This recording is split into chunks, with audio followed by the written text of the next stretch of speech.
My first question is actually around disclosure. What prompted you guys at Pfizer to put out this update today? And how conscious are you of putting out updates for the public to ensure that you're not doing anything necessarily ahead of the election for political reasons?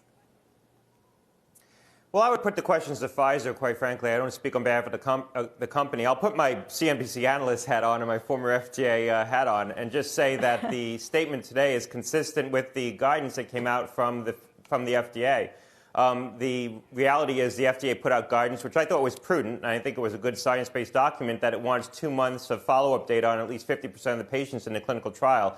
And so the timing in which that data would be available puts you into November on both the Pfizer vaccine and the Moderna vaccine as well. If you look at the timing of when patients got the initial dose, when they got the second dose, and then waiting 2 months after that second dose. And so the EUAs, the emergency use authorizations, wouldn't be ready to be filed until towards the end of November. So I think that this was an effort to just provide transparency around the timing of the process. There's a lot of interest in what the timing will be, a lot of speculation around that timetable. And I think this was an effort to provide transparency, clarity, certainty to what that timetable is going to look like.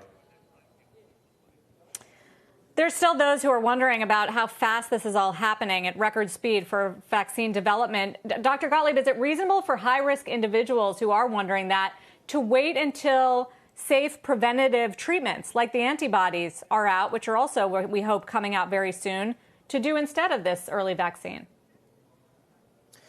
I don't think you can use one instead of the other. The treatments are going to be very effective for people. I think they'll be very effective based on the data that we've seen. I'm optimistic about them. For people who are at high risk, who contract COVID to prevent the progression of symptoms. But you're still going to need the vaccine for those individuals because even if they use the treatments, they're unlikely to have a durable immunity. In order to get a durable immunity to the virus, you're going to need to use a vaccine, ideally.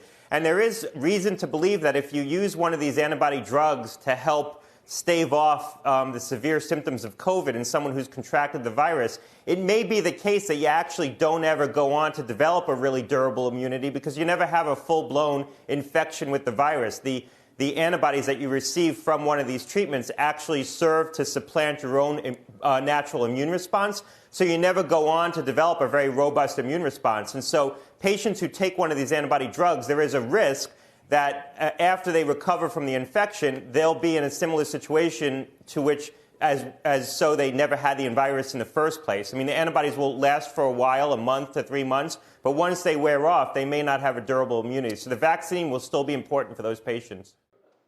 Shepard Smith here. Thanks for watching CNBC on YouTube.